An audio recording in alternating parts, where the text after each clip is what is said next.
Welcome to the show, everybody! Today I'm taking a look at one of the most influential prog rock albums of all time, King Crimson's In the Court of the Crimson King from 1969 on Atlantic Records. Although if we want to get technical, the actual album title is In the Court of the Crimson King, an observation by King Crimson. King Crimson formed around October of 1968, but were officially a band on January 13th, 1969. They played their first live show later that April, but it was their gig as part of a free concert put on by the Rolling Stones that really put them on the map. The audience was estimated between 250,000 to 500,000 people. Can you imagine that? You go from playing pubs to performing for a sea of people in support of the Rolling Stones, who themselves were coming off a 2-year concert hiatus. What's incredible is that they didn't even have a record out at this time. They booked that gig strictly on word of mouth. When their debut finally hit store shelves, it would sandwich between Abbey Road and Led Zeppelin's 2. How's that for some perspective, huh? The original lineup only lasted this album and didn't even make it a full year. They played their final show in December of 1969. Most of the members went on to other projects. Most notably, the lead singer Greg Lake formed the group Emerson, Lake and Palmer, and later the band Asia. Ian MacDonald went on to be a founding member of Foreigner. Robert Fripp, the guitarist for the group, stayed on to release 12 more King Crimson albums. He has since reformed the group many times over the years for live shows. He's also worked independently with Brian Eno, Blondie, Peter Gabriel, David Bowie, among many others, and he has most recently toured with Joe Satriani and Steve Vai.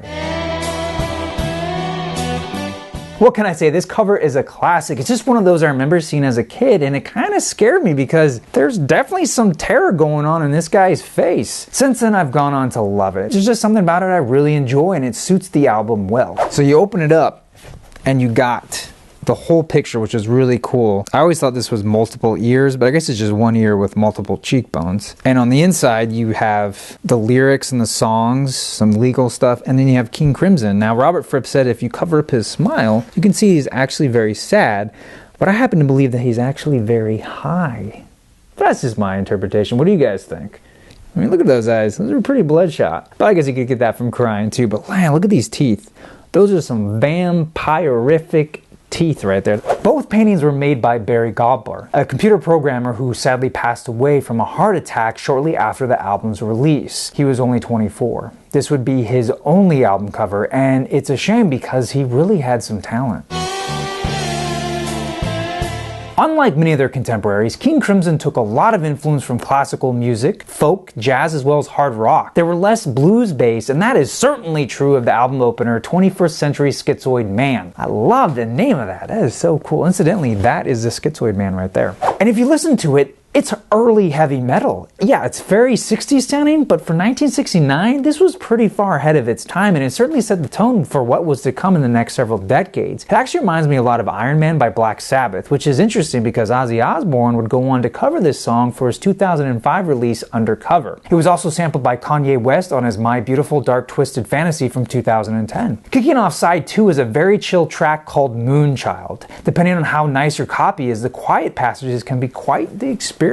My copy's a little beat up, so you hear a lot of crackling and some pops. You would think that this would just be annoying, but it adds to the atmosphere, like you're outside sitting next to a campfire. But as the song progresses, it gets way more out there with incidental notes and percussion with no real meter or beat. It's probably more akin to a film score than an album track, which makes me wonder why this isn't used more on films that are depicting this era. The album closes with the title song In the Court of the Crimson King, which is a heavy dose of epicness. I wish there were more songs like that. It's fantastic, so good. It would be perfect for a fantasy epic film set in space. Imagine a parallel universe where the 60s never stopped. They just went on into outer space. And then you have hippies in European Renaissance garb flailing around, playing their flutes, dodging laser beams while spaceships fly overhead. That's what this song is to me. It's a space opera with hippies. Now that's the movie I want to see. And that's the album, guys. That's more than half the songs. Yeah, that's right. There's only 5 tracks on this record, with the shortest track clocking in at just over 6 minutes.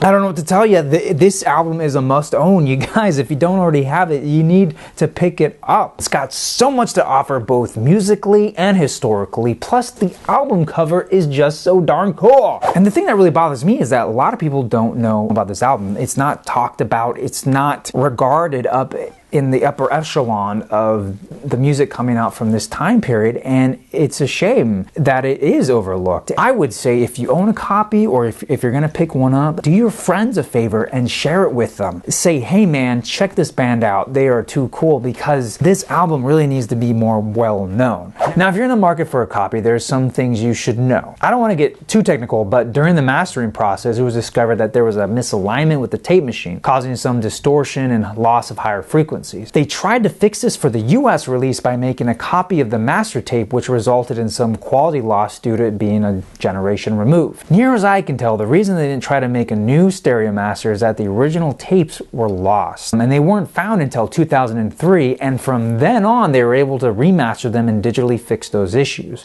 With all this in mind, if you can't find a suitable original issue, might I suggest you pick up the 2010 pressing using the original master tapes. It was released on 200-gram vinyl by Discipline Global Mobile, Robert Fripp's own label, so you know it was handled the right way. I mean, it's got his stamp of approval. That is all the time I have for you. I want to thank you guys again for watching and subscribing. I really appreciate it. Until next time, I'm your Vinyl Geek, and I'll catch you on the flip side.